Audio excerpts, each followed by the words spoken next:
Hello friends, इस video में हम लोग पॉलीमराइजेशन एंड पॉलीमर सीखेंगे। पॉलीमर में क्या होता है कि आज हम लोग को पॉलीमर कोई भी चीज़ देखिए उसमें पॉलीमर आपको नजर आएगा। जैसे आप जो मोबाइल यूज़ करते हो उसमें पॉलीमर का बहुत यूज़ किया गया। आप हेडफोन जो यूज़ करते हो बहुत ज़्यादा यूज़ किया गया। पेंट वगैरह हमारे घर में जब पेंट यूज़ किए जाते हैं उसमें पॉलीमर का यूज़ किया गया। फैन, फ्रिज, टीवी, जहाँ जहाँ पेंटिंग किया गया सारे पॉलीमर से। कोई भी प्लास्टिक जैसा आपको नजर आता है पॉलीमर का यूज किया गया है। सब्जी खरीदने जाते हैं पॉलीथीन दिया जाता है, पॉलीमर का यूज किया जाता है। आप कुछ भी सोच लीजिए, जो टीवी हम लोग देखते हैं उसका फ्रेम जो बना होता है वो पॉलीमर का बना होता है। ठीक है, आप इस तरह का बहुत सारा चीज सोच सकते हो। कार, बाइक, ये सब जो बनते हैं उसमें मेटल के अलावा जो कुछ भी लगा होता है जो थोड़ा हार्ड महसूस आपको होता है सारे पॉलीमर का यूज किया जाता है। तो ऐसे अगर हम लोग देखें तो पॉलीमर का इस्तेमाल काफी ज्यादा हमारे लाइफ में होता है, हमारे लिए काफी ज्यादा इंपॉर्टेंट है। हमें इस टॉपिक को पढ़ना है कि पॉलीमर क्या होता है। तो जब एक छोटे छोटे मॉलिक्यूल, जी कोई मॉलिक्यूल है, ऑर्गेनिक मॉलिक्यूल है, उनको इस तरीके से एक रिएक्शन ले जाया जाए ताकि बहुत सारे छोटे छोटे मॉलिक्यूल्स मिल करके एक मैक्रो मॉलिक्यूल्स बना दे जिसका मास 10⁻³ से 10⁻⁷ U एटॉमिक मास यूनिट के रेंज में अगर आ जाए, बड़ा सा मॉलिक्यूल बन जाए, तो इस मॉलिक्यूल जो बनता है इसको हम लोग पॉलीमर कहते हैं। पॉलीमर, पॉली मतलब मेनी, मर मतलब यूनिट, बहुत सारे यूनिट से वो आपस में कनेक्ट होकर के बड़ा मॉलिक्यूल बनाते हैं, तो उसको हम लोग पॉलीमर कहते हैं। और and the process utilized in making such a macro molecule is called polymerization. कुछ में हम लोग एग्जांपल लिया हूं, जैसे इथीन है, इथिलीन भी इसी को कहते हैं। n नंबर ऑफ मॉलिक्यूल को जब हम पॉलीमराइज करते हैं with using suitable reagent we get polythene polymer. ठीक है, जिसमें आप देख सकते हैं बहुत सारे मॉलिक्यूल्स आपस में कनेक्टेड है। ठीक है, इसको लिखने का मतलब कुछ आपका ऐसा होता है, ये जो लिखा हुआ है इसका मतलब है, यहां से स्टार्ट करिए CH2, यहां जाइए और आगे भी आप कंटिन्यू रहिए। समझ गए? इस तरह से ये चलते चला जाता है। ये एक एग्जाम्पल है पॉलीथीन पॉलीमर का। इसी तरीके से जब इथिलीन ग्लाइकॉल को टेरिथाइलिक एसिड से रिएक्शन कराया जाता है, पॉलीमराइज अगर किया जाता है, तो आपको टेरिलीन या डाइक्रोम का फॉर्मेशन होता है। ठीक है, इन सबको हम बारीकी से एक एक करके देखते हैं डिटेल में। ठीक है, क्लासिफिकेशन ऑफ पॉलीमर्स। पॉलीमर्स के क्लासिफिकेशन, तो डिफरेंट एस्पेक्ट के हिसाब से पॉलीमर्स को अलग अलग तरीके से क्लासिफाई किया गया है। उसमें सबसे पहला जो है आपका वो है classification based on the basis of source. मतलब सोर्स कहां से आया, तो सोर्स मतलब क्या वो कंप्लीटली नेचुरली पाया जाता है, क्या ये कंप्लीटली ह्यूमन ने बनाए हैं, या क्या क्या जो नेचुरली पाया जा रहा था उसमें क्या हमने कुछ बाहर से फॉरेन मटेरियल ऐड करके उसके किसी पर्टिकुलर क्वालिटी को इंप्रूव किया है। इसके बेसिस पर क्लासिफिकेशन किया जाता है। तो एक आपका नेचुरल पॉलीमर्स, जिसको कब होता है, it is found naturally in plants and animals, जो नेचर में पाया जाता है उसको एज इट इज आप ले लीजिए। फॉर एग्जाम्पल प्रोटीन्स मिल्क वगैरह में पाया जाता है, सेल्यूलोज हुआ प्लांट में पाया जाता है, स्टार्च हुआ, रबर हुआ, सिल्क हुआ, ये सारे आपके एग्जाम्पल हुए जो नेचुरली आपको पाए जाते हैं। इसके बाद आपको एक आते हैं सिंथेटिक पॉलीमर्स, जो कंप्लीटली ह्यूमन ने बनाया, man made polymers. For example है फाइबर से, जिसमें नायलॉन 66 आपका एग्जाम्पल है, प्लास्टिक्स में पॉलीथीन आपका एग्जाम्पल है, सिंथेटिक रबर में गुना एस आपका एग्जाम्पल है। इन सभी स्ट्रक्चर में आपको इंड में बताऊंगा।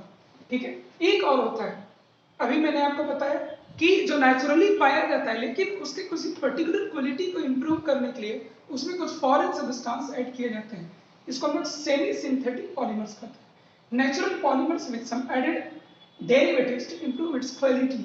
फॉर एग्जांपल सेल्यूलोज, सेल्यूलोज इसका बहुत ही सटीक एग्जांपल है। ठीक है, आप डिफिनीशन के साथ साथ एग्जांपल भी याद रखेंगे। ठीक है, एक सेकेंड क्लासिफिकेशन है on the basis of structure. तो on the basis of structure में सबसे पहले आता है हम लोग का लीनियर पॉलीमर। लीनियर पॉलीमर में क्या होता है कि एक पॉलीमर, लीनियर पॉलीमर, दूसरा लीनियर पॉलीमर, तीसरा लीनियर पॉलीमर, इस तरह से ये आपको पॉलीमर आगे की ओर जाता है, ठीक है। Monomers are associated in linear way to form long straight chains, ठीक है। लेकिन इसमें ब्रांचिंग वगैरह नहीं होने के कारण ये कॉम्पैक्ट स्ट्रक्चर होता है। Due to its compact structure, जब कॉम्पैक्टनेस ज्यादा होगा तो इसका डेंसिटी बढ़ जाएगा। एक गिवन वॉल्यूम में ज्यादा मास होगा, डेंसिटी बढ़ जाएगा, मेल्टिंग पॉइंट ज्यादा होगा एंड टेंसाइल स्ट्रेंथ भी ज्यादा होगा। टेंसाइल स्ट्रेंथ का मतलब क्या है कि एक गिवन क्रॉस सेक्शन में अगर देखा जाए तो डेंसिटी ज्यादा होने के कारण ज्यादा चेन्स मौजूद होंगे।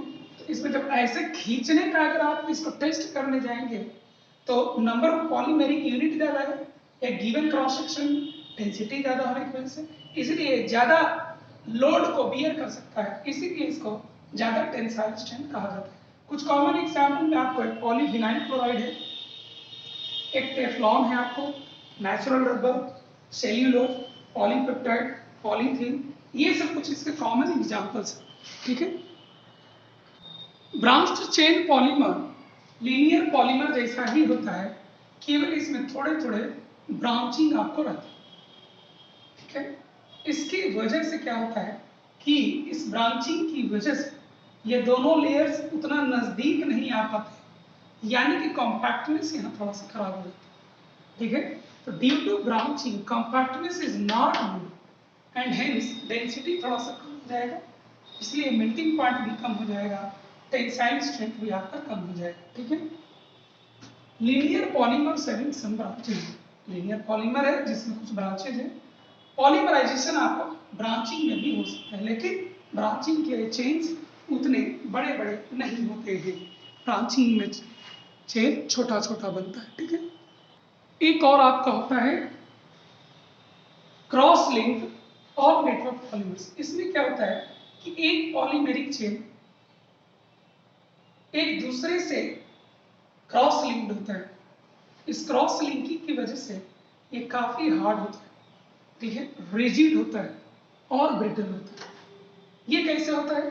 तो मान लीजिए कि कोई यहाँ पर कंपाउंड है, मोनोमर लाइन, वो बाई फंक्शनल या ट्राई फंक्शनल ग्रुप है, 2 या 3 फंक्शनल ग्रुप उस कंपाउंड में मौजूद है। तो एक इधर की ओर जुड़ेगा और एक आपको आगे की ओर चला जाएगा, इसी की वजह से ब्रांचिंग यहाँ पर बनती है। It is formed by bifunctional और trifunctional monomers. It has strong covalent bonds between various linear polymeric chain, ठीक है। इन दोनों के बीच में स्ट्रॉन्ग कोवेलेंट बॉन्ड्स होते हैं और इसके कारण ये हार्ड होता है, रिजिड होता है, ब्रिटल होता है। कुछ कॉमन एग्जांपल्स जिसको मैं आगे डायग्राम से दिखाऊंगा वो है बेकेलाइट है, मेलामिन, फॉर्मल्डिहाइड है, ये सब इसका कॉमन एग्जांपल है। अगर हम देखें एक और क्लासिफिकेशन है कि आप मोनोमेरिक यूनिट केवल एक ही तरह के यूज करके, देखिए आप इस तरीके से सोचिए कि अगर मोनोमर ये है तो अगला यही होना चाहिए, फिर से ये होना चाहिए और फिर से ये। इस तरह से जब पॉलीमर बनता है जिसमें केवल एक ही तरह के मोनोमेरिक यूनिट का यूज किया जाता है उसको हम लोग होमोपॉलीमर्स कहते हैं, ठीक है। लेकिन अगर आपको ऐसा हो जाए कि एक या एक से ज्यादा तरह के पॉलीमर मोनोमर यूज किए जाए, जैसे रेड है फिर ब्लू है, फिर रेड है तब फिर ब्लू, इस तरीके से आपको बदल बदल कर यूज किया जाए तो उसको हम लोग कोपॉलीमर कहते हैं। क्या कहते हैं उसको? कोपॉलीमर कहते हैं। होमोपॉलीमर का कॉमन एग्जांपल है पॉलीथीन, पीवीसी और टेफ्लॉन। ये देखिए एक ही तरह के मॉलिक्यूल को बार बार यूज करके पॉलीथीन को बनाया गया है, ठीक है। इसके एग्जांपल बुनाइल और नायलॉन सक्सेस, और भी एग्जांपल्स हैं। जैसे ये देखिए ब्यूटा 1,3-डाइन को जब स्टाइलिन से रिएक्शन कराते हैं तो ब्यूटाडाइन स्टाइलिन को पॉलीमर बनता है, इसी को हम लोग ब्यूना एस कहते हैं। क्या कहते हैं इसको? बुना एस के नाम से हम लोग जानते हैं, ठीक है। डिफिनीशन और एग्जांपल दोनों ध्यान रखिएगा। एक फोर्थ क्लासिफिकेशन और है on the basis of molecular forces. इसमें सबसे पहले हम लोग पढ़ते हैं थर्मोप्लास्टिक पॉलीमर्स। थर्मोप्लास्टिक पॉलीमर्स में क्या होता है कि इसके ये लीनियर या slightly branched long chain polymer होता है, ठीक है। इसमें एक खासियत होता है कि capable of repeatedly softening on heating and hardening on cooling. एक ऐसा पॉलीमर होता है, ठीक है, जो अगर कहीं पर मैंने खराब हो जाए जैसे मान लीजिए कि ये पेन है, ये खराब है और ये इसी का बना हुआ है, तो इसको हम लोग कूड़े में फेंक देते हैं, कूड़ा वाला इसको कंपनी में जाके देता है, कंपनी वाला इसको फिर से पिघला देता है और पिघला कर फिर से पेन में ही वो डाल देता है। तो ये एक ऐसा पॉलीमर होता है जो अगर फिर से पिघला दिया जाए तो नए ढांचे में उसको फिर से डाला जा सकता है। Capable of repeatedly softening on heating and hardening on heating. कुछ एग्जाम्पल है जैसे पॉलीथीन हुआ, पॉलीविनाइल पीवीसी हुआ, ये सब इसके कॉमन एग्जाम्पल। एक होता है थर्मोसेटिंग पॉलीमर्स। सीमेंट जब एक बार सेट कर जाता है तो उसको हम लोग रीयूज नहीं कर सकते हैं, इसी तरह का चीज होता है। इसमें क्या होता है, क्रॉस लिंक और हैवीली ब्रांच्ड मॉलिक्यूल्स होते हैं, काफी ज्यादा क्रॉस लिंकिंग होते हैं, ब्रांचिंग होते हैं। इनको एक बार जब आप बना लिए तो दोबारा जब आप इसको जब हीट करने जाते हैं तो क्रॉस लिंकिंग और बढ़ जाता है और इसकी वजह से इसको हम रीयूज नहीं कर पाते। On heating undergo extensive cross linking and becomes infusible. It cannot be reused. For example, Bakelite है, यूरिया फॉर्मल्डिहाइड है, ये सब इसके कुछ कॉमन एग्जाम्पल्स। ठीक है, एक और टाइप होता है इलास्टोमर्स। इलास्टोमर्स में क्या होता है कि ये रबर लाइक सॉलिड होता है। रबर क्या होता है, एक सॉलिड जैसा ही होता है, लेकिन खींचते हैं तो इलोंगेट होता है। It is rubber like solids with elastic properties. मतलब इलास्टिक प्रॉपर्टी जिसको कहा जाता है, जब किसी भी सब्सटेंस को आप खींचते हैं तो वो इलोंगेट होता है और टूटेगा नहीं। जब उसको छोड़ दीजिएगा तो वो अपने ओरिजिनल शेप को रीगेन कर लेता है, इसको इलास्टिक बिहेवियर कहते हैं। ठीक है, तो रबर लाइक सॉलिड होता है with elastic properties. Polymeric chain are held together by weakest intermolecular forces which allow the polymer to be stressed. एक लेयर दूसरे लेयर से वीक वंडर वाल फोर्सेस से अट्रैक्टेड होते हैं, जिसके कारण लेयर्स ऐसे स्लिड कर जाते हैं, लेकिन लेयर्स के बीच में कुछ क्रॉस लिंकिंग मौजूद होते हैं, जिसकी वजह से जब हम फोर्स लगाना छोड़ देते हैं तो वापस अपने जगह पर वो आ जाते हैं। Few cross links present between chains help polymer to regain its original shape. कुछ कॉमन एग्जांपल्स है गुना एस, गुना एन और नियोप्रीन, इसके कुछ कॉमन एग्जांपल्स। ठीक है, एक और टाइप ऑफ पॉलीमर्स होता है फाइबर्स। फाइबर्स क्या होते हैं, जिसमें individual chains are held together by hydrogen bonds और एंड डाइपोल डाइपोल अट्रैक्शन।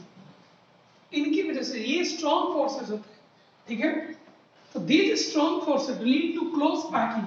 जब स्ट्रॉन्ग फोर्स लगाएंगे तो लेयर्स आपको क्लोज होगा, lead to close packing of chains and also imparts crystalline colour, crystalline nature. This have high tensile strength, close रहेगा, density ज्यादा होगा, tensile strength ज्यादा होगा और इलास्टिसिटी इसमें बहुत कम होता है।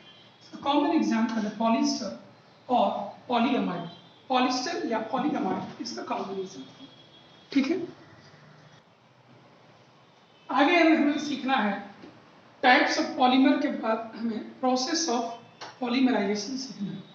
तो प्रोसेस ऑफ पॉलीमराइजेशन में सबसे पहला प्रोसेस होता है, उसको एडिशन या चेन ग्रोथ पॉलीमराइजेशन कहते हैं।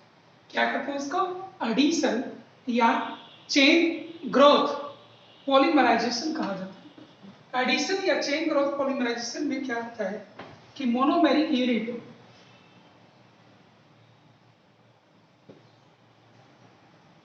monomers can be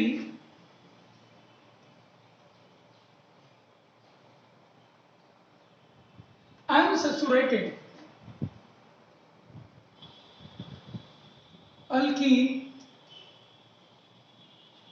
alkadine or its derivatives। ठीक है,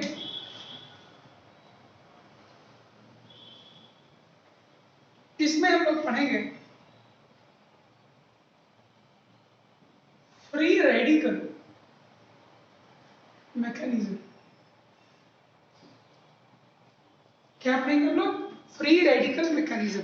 क्या नाम है इसका, free radical mechanism. Free radical mechanism का स्टेप 1 होता है जिसका नाम है chain initiation state. Chain initiation state में क्या होता है कि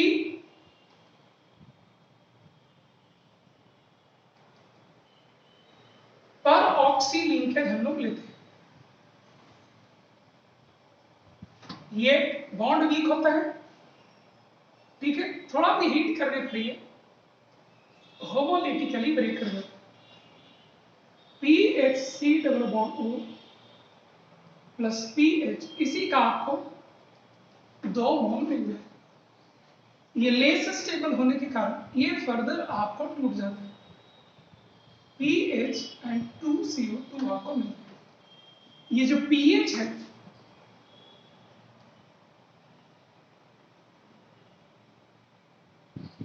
ये इसके साथ जुड़ जाता है, क्या बना लेगा आपको PHCH2 CH2। इस तरीके से चेन इनिशिएशन आपका आगे बढ़ता है। इसमें स्टेप 2 आपका है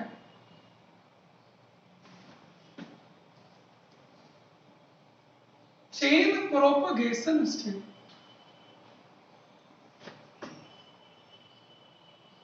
क्या नाम है इसका?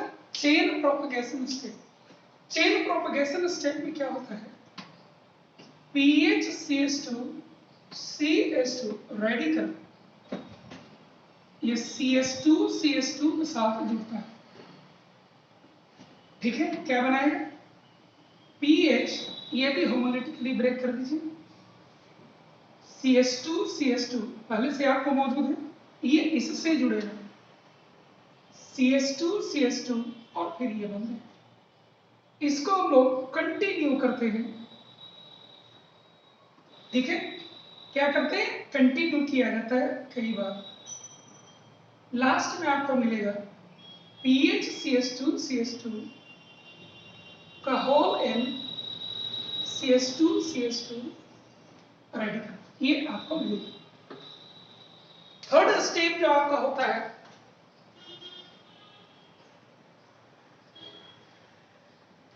इसका नाम है चेन टर्मिनेशन स्टेप। क्या नाम है इसका? Chain termination step. Chain termination step में क्या होता है PHCH2 CH2 का होल N CH2 ऐसा ही 2 मॉलिक्यूल आपस में जुड़ जाते हैं।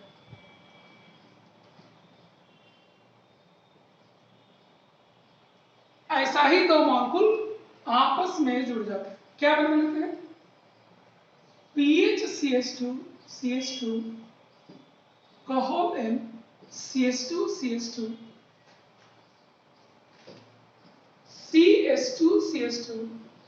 CH2 का होल N PH। इस तरीके से फ्री रेडिकल खत्म हो जाता है, चेन आपका टर्मिनेट हो जाता है और एक बहुत ही लंबा आपको पॉलीमर तैयार हो जाता है, ठीक है। एक और मैकेनिज्म होता है जिसका नाम है कटायनिक मैकेनिज्म।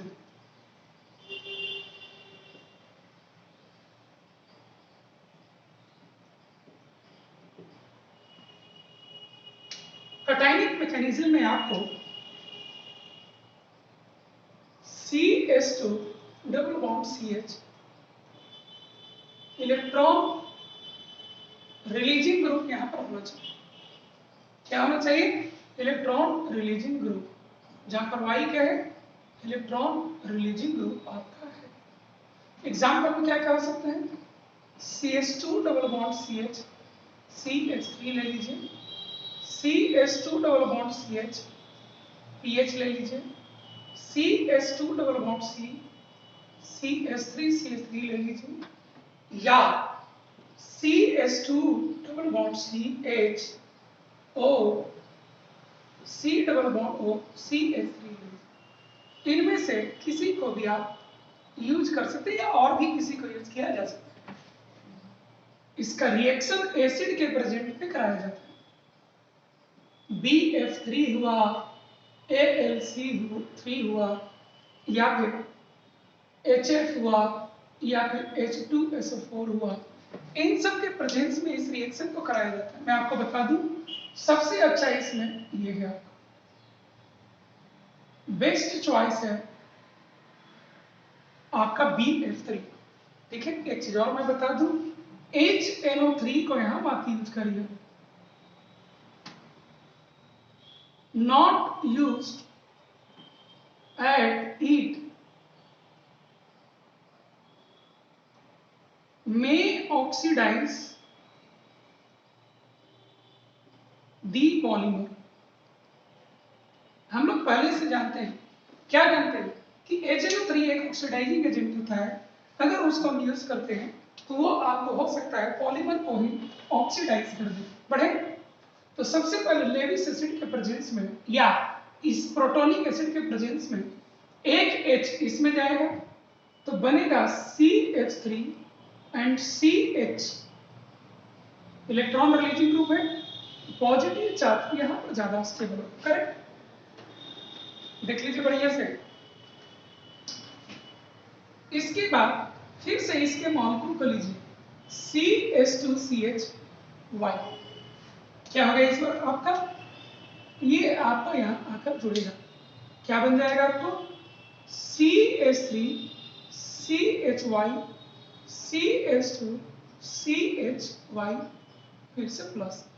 अगले स्टेप में बनेगा CH3 CHY CH2 CHY CH2 CHY, और इस तरह से चलते चला जाएगा।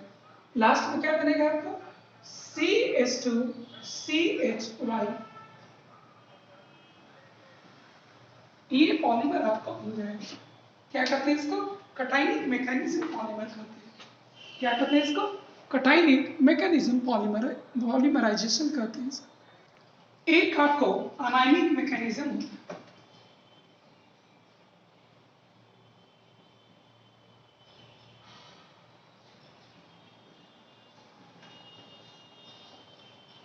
अनायनिक मैकेनिज्म में क्या होता है कि CH2CH, यहाँ पर Y तो रहेगा लेकिन Y आपका क्या होगा, यहाँ इलेक्ट्रॉन विड्रॉइंग ग्रुप हो, क्या होगा, इलेक्ट्रॉन विड्रॉइंग।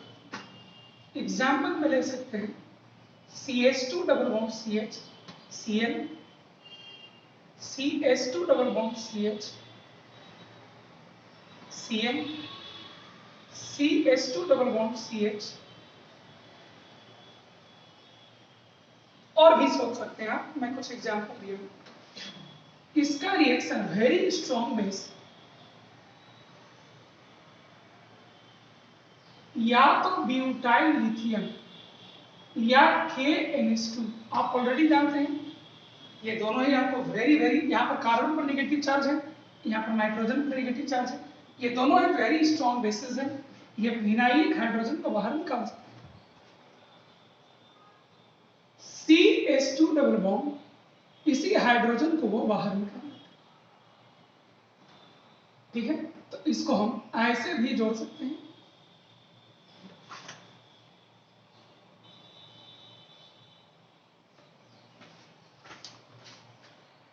तो इसमें अटैक कैसे कराएंगे हम लोग। तो सबसे पहले जैसे कोई भी बेस ले लीजिए, इसको ले लिए, ये इसको ले लीजिए, मान लीजिए इसको ले लीजिए, ये इस पर अटैक करेगा और ये यहाँ पर निगेटिव चार्ज आपको आ गया, बनेगा NH2 CH2 CHY and minus, ये इसके दूसरे मॉलिक्यूल पर अटैक करेगा, फिर से बनाएगा NH2 CH2 CHY and CH2 CHY, इसी तरह से चलते जाएगा। लास्ट में आपको बनेगा CH2 CHY। इस तरह से आपको पॉलीमर का फॉर्मेशन होगा। अब Y में आप क्लोरीन लगा दीजिए, साइनो लगा दीजिए या फिर इसको लगा दीजिए, आपको पॉलीमर आपको बनते चला जाएगा, ठीक है। तो इस तरह से पॉलीमराइजेशन रिएक्शन इसमें हम कराते हैं। दो तरह के और होते हैं पॉलीमराइजेशन के प्रोसेस। एक होता है कंडेंसेशन पॉलीमराइजेशन, ये स्टेप ग्रोथ पॉलीमराइजेशन। कंडेंसेशन के कई प्रोसेस तो आप सीखे हैं, जैसे एल्डोल कंडेंसेशन। क्या होता है, एक मॉलिक्यूल दूसरे मॉलिक्यूल से जुड़ता है और वहां पर स्मॉल मॉलिक्यूल H2O इन सब का रिमूवल होता है। इसी तरह से जब कई स्टेप्स चलते चले जाते हैं तो उसको हम लोग कंडेंसेशन पॉलीमराइजेशन कहते हैं।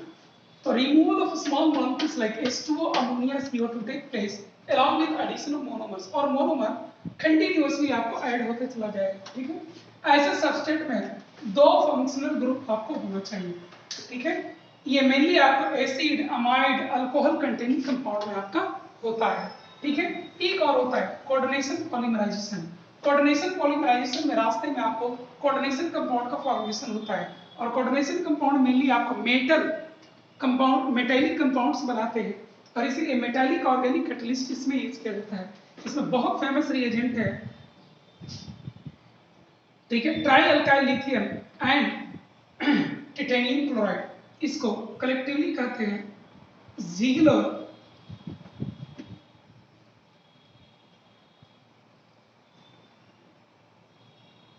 नाटा कैटलिस्ट के नाम से जाना। ये फार्मूला आप ध्यान रखिएगा, मेरे साल में आईआईटी में या जिगलर नाटा कैटलिस्ट का फार्मूला लिखने के लिए आपको कहा गया था, तो ये आप याद रखिएगा, आपको बन जाएगा। ठीक है, बेकेलाइट सबसे पहला एग्जाम्पल हम लोग पॉलीमर का सीखते हैं। एग्जाम्पल ऑफ पॉलीमर्स, सबसे पहले हम लोग बेकेलाइट सीखते हैं। बेकेलाइट का एक और नाम है फिनॉल फॉर्मल्डिहाइड रेजिन। ये कंडेंसेशन पॉलीमराइजेशन से बनता है, और ये आपको कोपॉलीमर, इसमें करते क्या है कि n mole of formaldehyde and n mole of phenol को पहले आप पॉलीमराइज करते हैं इन प्रेजेंस ऑफ एसिड और बेस। ऐसा करने से आपको बनेगा OH CH2 OH CH2 OH। ठीक है, ये आपका होता है नोवा लाइट, यही होता है। कहाँ यूज होता है, it is used in paint industry. कहाँ यूज किया जाता है इसका, पेंट इंडस्ट्री में इसको यूज किया जाता है। इसको फर्दर जब पॉलीमराइज करते हैं तो आपको ये बनता है OH CH2 OH CH2 CH2 CH2 CH2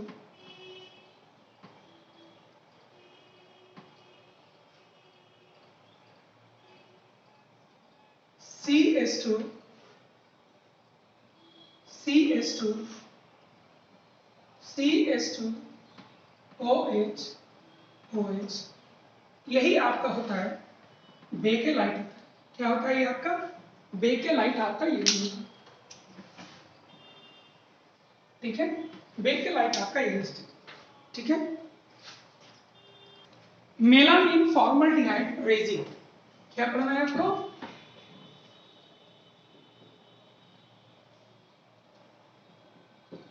melamine formaldehyde resin, ये कोपॉलीमर होता है, और ये कंडेंसेशन पॉलीमराइजेशन को यूज करके बनाया जाता है। क्या होता है इसमें, मेलामिन कंपाउंड होता है।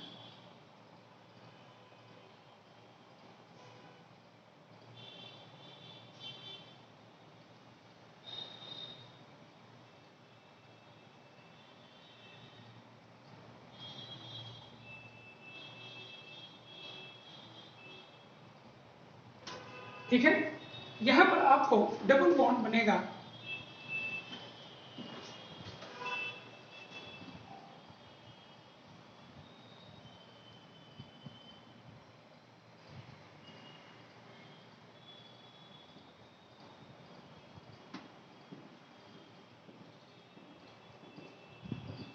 एक बार आईआईटी में क्वेश्चन आया था कि पहला रिंग में कितने लोन पेयर ऑफ इलेक्ट्रॉन्स, तो 1 2 3 4 5 6 लोन पेयर ऑफ इलेक्ट्रॉन्स इसमें आपको होता है। इसको फॉर्मल्डिहाइड से रिएक्शन कराया जाता है। ठीक है, क्या बनेगा आपको,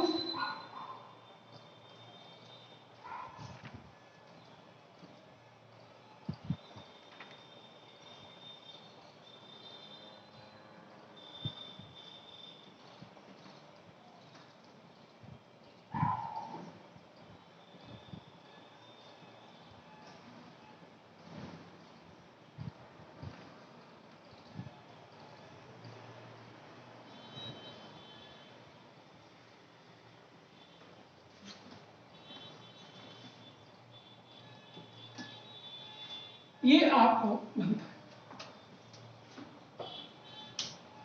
ठीक है, एक और पॉलीमर लेते हैं, नाइलॉन 6,6, ये भी बहुत इंपॉर्टेंट कंपाउंड है। नाइलॉन 6,6 में क्या होता है कि H2N CH2 whole N NH2,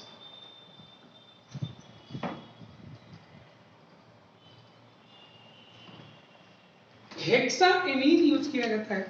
क्या यूज किया जाता है, हेक्साएमीन का इसमें यूज करते हो। ठीक है, एडिपिक एसिड के साथ हेक्सा 1,6 डाइएमीन को यूज किया जाता है एडिपिक एसिड के साथ।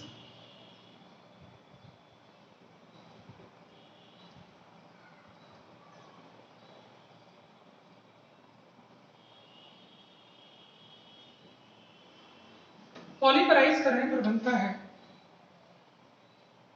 NHCH2 का whole 6 NHC double bond CH2 का होल 4,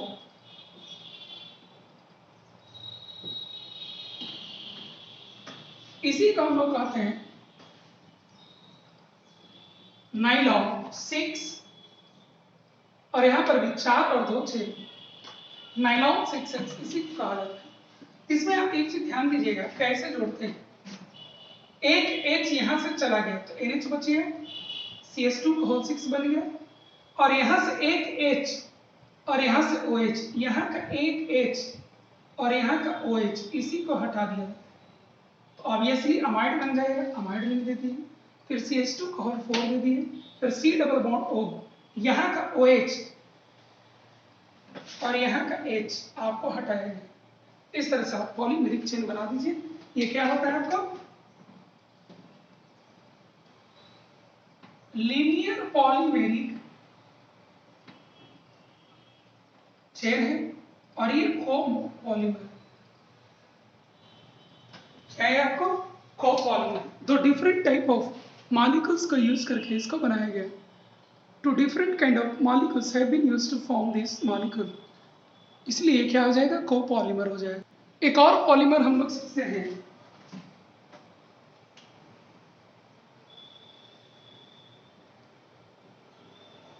नाइलॉन 6, जिसका एक नाम और होता है परलॉन। नाइलॉन 6 और परलॉन L के नाम से जानते हैं। इसमें क्या होता है कि कैप्रोलैक्टम का यूज किया जाता है।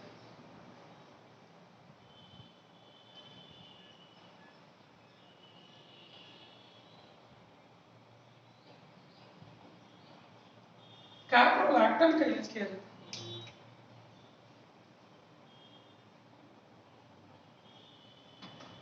ठीक है, कैप्रोलैक्टम को जब हम हाइड्रोलाइसिस कराते हैं तो आपको बन जाता है H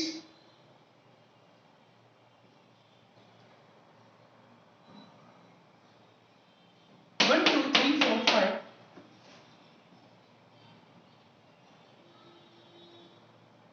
इसी को जब पॉलीमराइज किया जाता है 540 केल्विन तक हीट करते हैं, ठीक है। तो 540 केल्विन तक हीट करने पर आपको मिलेगा H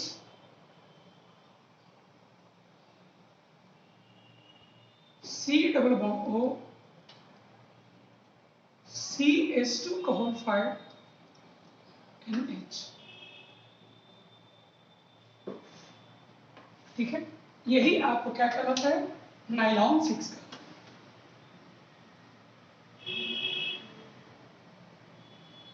ये कैसे बना है, तो एक ही तरह के मोनोमेरिक यूनिट को यूज करके बना है, इसलिए ये आपको होमोपॉलीमर का एग्जाम्पल। और कैसे बना है, कंडेंसेशन पॉलीमराइजेशन को यूज करते हैं। कैसे बनाया आपको, कंडेंसेशन पॉलीमराइजेशन का इस्तेमाल करके आपको ये बना। एक हम लोग और पढ़ते हैं जिसका नाम है पॉलिस्टर।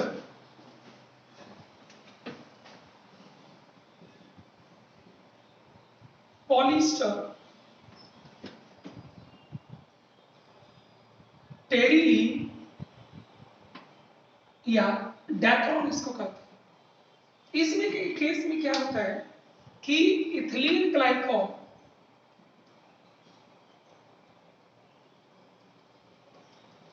का रिएक्शन टेरिथाइलिक एसिड के साथ कराया जाता है।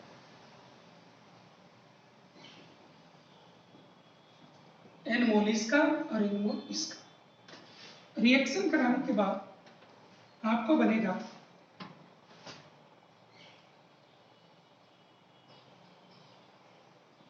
CH2 CH2O CH2 CH2O C double bond O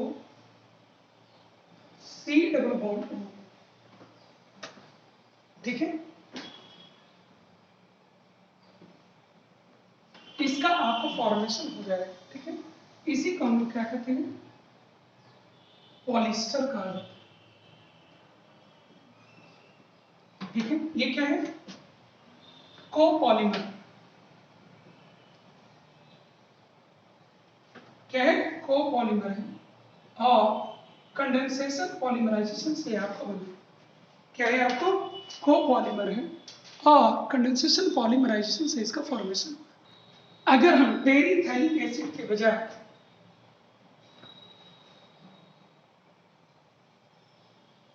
थाइलिक acid का यूज करते हैं तो वैसे केस में ग्लिप्टन का फॉर्मेशन होता है, ठीक है। क्या करते हैं,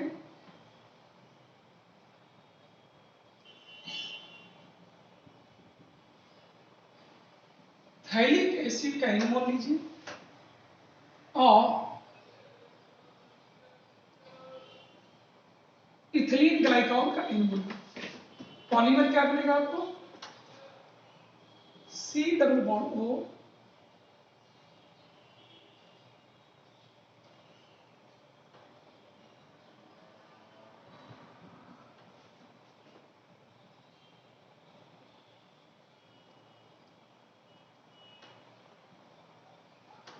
इसका फॉर्मेशन। इसका भी खासियत है, क्या ये कोपॉलीमर है। कैसे बना है बेटा, कंडेंसेशन पॉलीमराइजेशन से।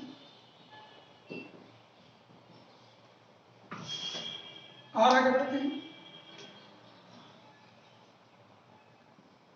PVC। PVC क्या होता है,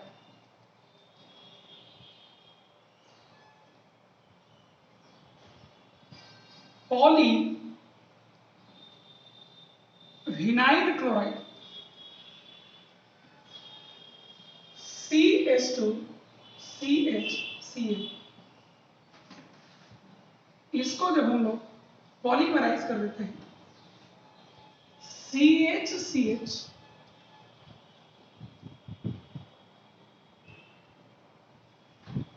इसी का हम लोग PVC करते हैं। इसका खासियत होता है कि ये होमोपॉलीमर है,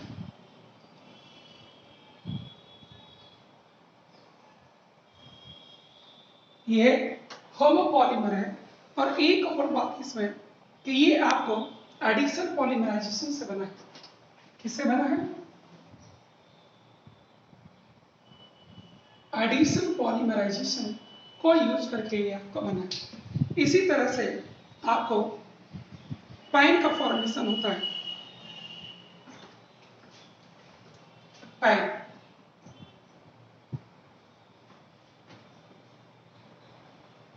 पॉली अक्राइलोनाइट्राइल, इसको ऑरलॉन भी कहा जाता है। क्या कहा जाता है इसको? ऑरलॉन के नाम से भी इसको पुकारा जाता है। ठीक है, इसका फॉर्मूला आपको होता है कि n mole of CH2 CHCl को जब हम पॉलीमराइज करते हैं तो आपको CH2 CHCl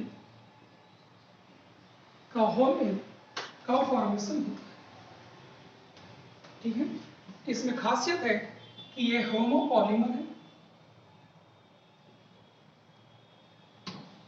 ठीक है, और अनाइनिक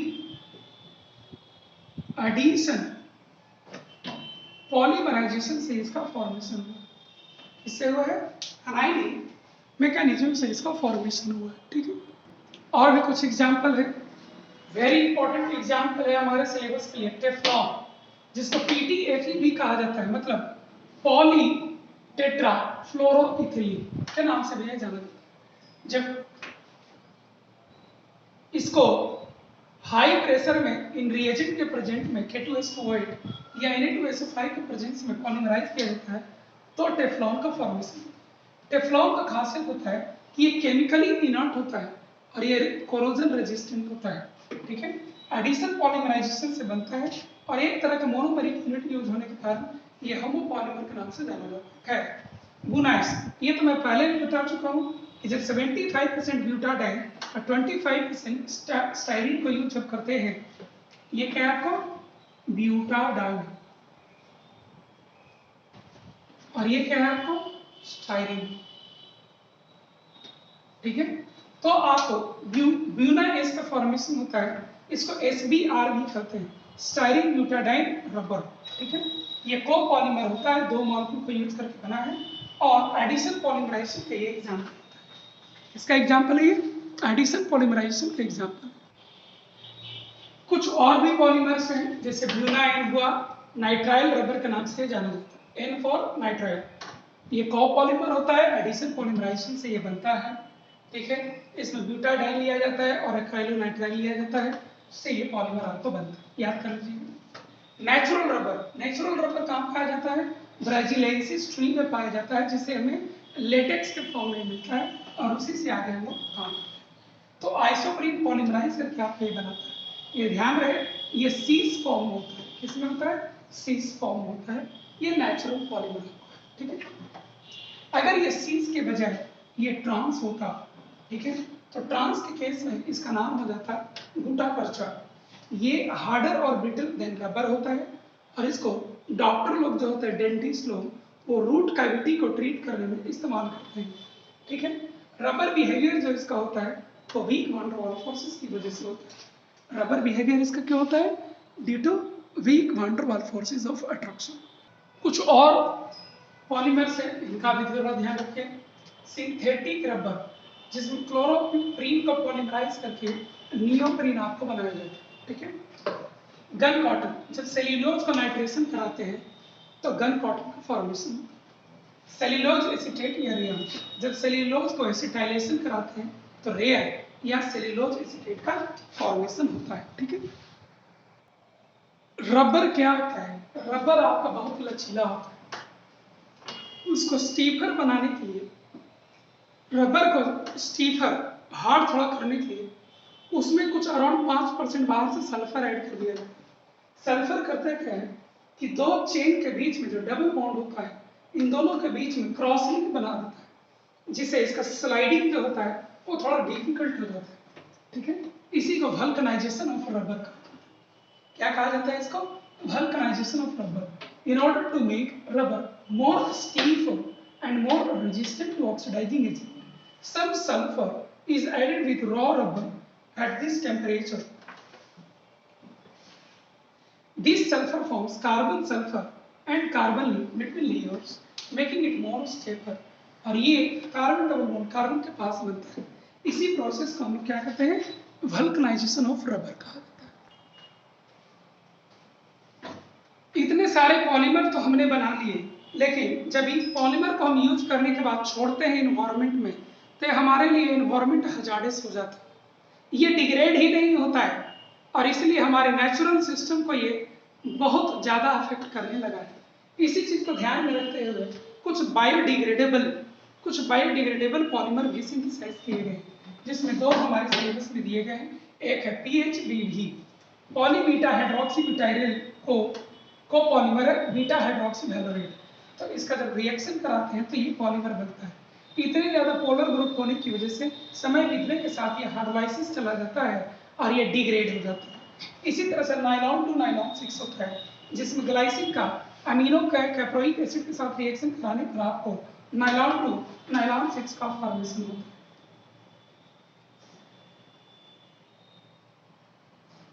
जिसमें पोलर ग्रुप ज्यादा होने के कारण ये लॉन्गर टाइम बीतने पर ये भी आपका हाइड्रोलाइसिस चला जाता है और डिग्रेड हो जाता है। ये दोनों बहुत ज्यादा यूज होने लगे हैं। ठीक है, कुछ और पॉलीमर्स है, जनरल पॉलीमर्स। एक यूरिया फॉर्मल्डिहाइड रेजिन है जो एनसीईआरटी में यूज किया गया है, जिसमें यूरिया को फॉर्मल्डिहाइड से रिएक्शन कराया जाता है। यहाँ का H और यहाँ का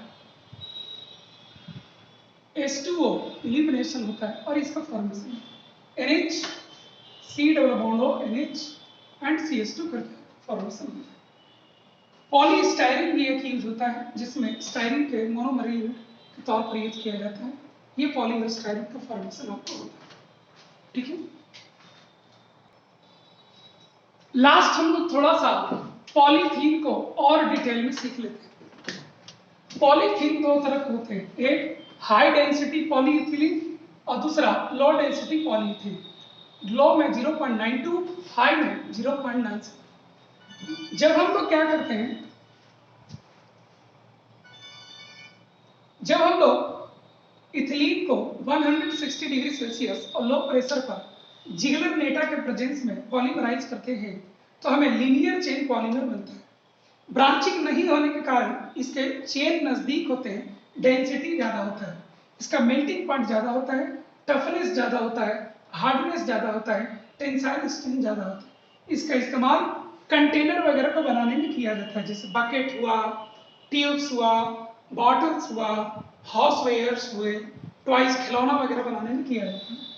जब हम लोग लो डेंसिटी वाले की बात करें तो इसका वेरी हाई प्रेशर पर इसको कम पॉलीमराइज किया जाता है, जिसके कारण कुछ ब्रांचिंग स्ट्रक्चर वगैरह हो जाते हैं। जब ब्रांचिंग होते हैं तो लेयर एक दूसरे के दूर चले जाते हैं, इसलिए डेंसिटी इसका कम होता है, लो डेंसिटी पॉलीमर कहा जाता है। इसका मेल्टिंग पॉइंट भी कम होता है, टेंसाइल स्ट्रेंथ मॉडरेट होता है और टफनेस इसका हाई होता है। ये आपको पैकेजिंग मटेरियल इन सब में यूज किया जाता है या इलेक्ट्रिकल इंसुलेटर ऑफ वायर और कॉइल को बनाने में यूज किया जाता है। इस तरीके से इस वीडियो में हम लोग पूरी तरीके से पॉलीमर चैप्टर को कंप्लीट करते हैं। Thank you all.